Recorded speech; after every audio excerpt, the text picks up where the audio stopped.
Hi everyone, let's go on with the book of VANYA, the true story of VANYA. We did last time the foreword with Brother Andrew, and today it's the foreword with Michael Bourdeaux, Director of the Centre of the Study of Religion and Communism, Chislehurst, Kent in England. Foreword to the original edition. On July 16, 1972, a young man, a soldier, died in the Crimea. He was a church member, and his death was a violent one. Details of how it happened and why are told in this moving book. Documentary evidence at the Centre of the Study of Religion and Communism confirms the facts related in this book. VANYA's death was an event out of the ordinary, and it turned the attention of thousands, probably millions of people all over the world to the Soviet Union and its religious policy. The murder of this young Baptist was not an everyday occurrence. The community of churches to which he belonged brackets it together with the murder of Nikolai Kamara in a Siberian prison, which took place as long ago as 1964. Young Baptists in the USSR composed poems about these two martyrs and read them in meetings to encourage the believers. But although the death of Vanya Moiseev was untypical, it highlighted a situation which demands the concern of Christians and, indeed, all people of goodwill everywhere. The fact is that Soviet hostility toward religion has now changed since the Bolshevik Revolution. Actual tactics have swung between violent and illegal persecution and a more subtle propaganda approach. But at no time has the Soviet leadership abandoned its declared aim of rooting out all religious survivals. This militantly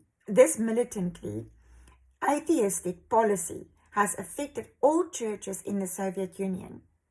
In the early years after 1917, it was the ancient, established Orthodox Church which suffered the full force of the atheist onslaught, while the Baptists and other dominions enjoyed a relative freedom, which they used to the full.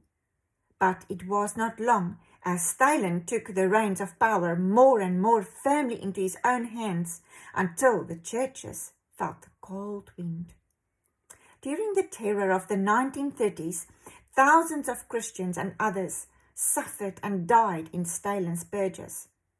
But the Second World War changed the situation abruptly. The government found itself in need of maximum support from the people as the country suffered heavier and heavier losses.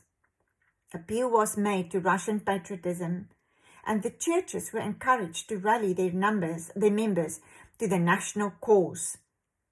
Concessions were made in private interviews between Stalin and certain church leaders, and these led to a relaxation of pressure and, in turn, to a religious renaissance that probably surprised the authorities.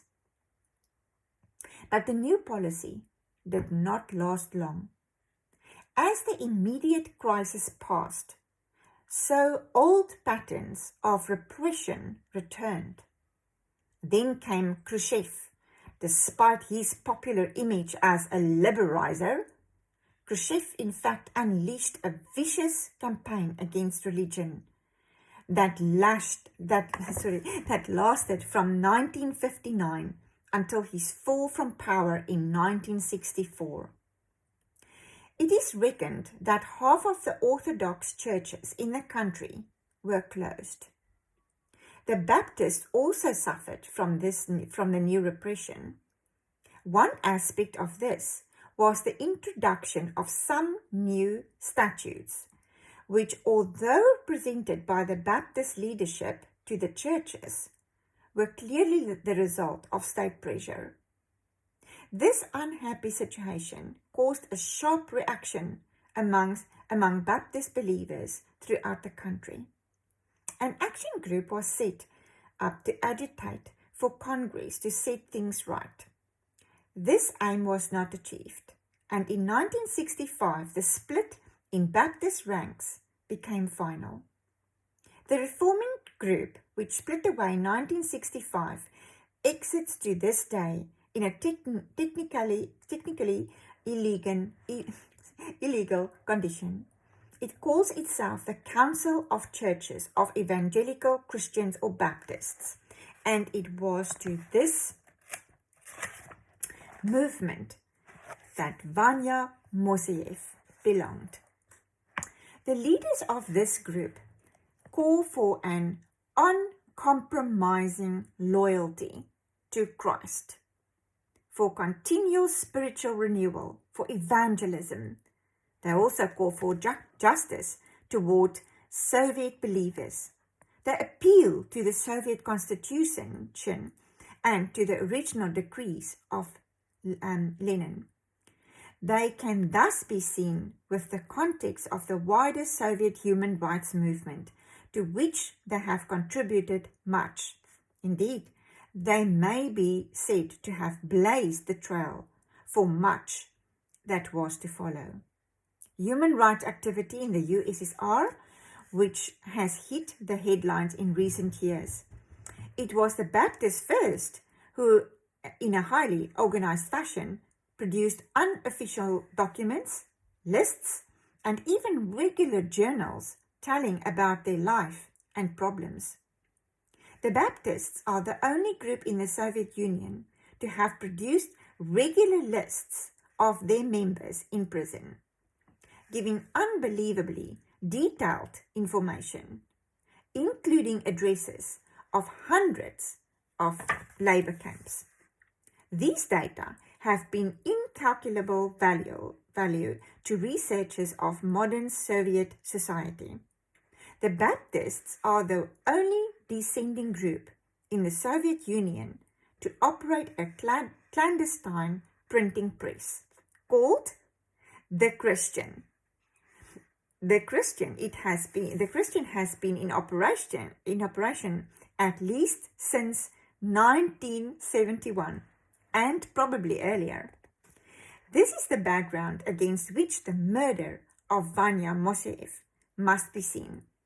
It was a brutal act, revealing the fear and anger of a small number of men in authority.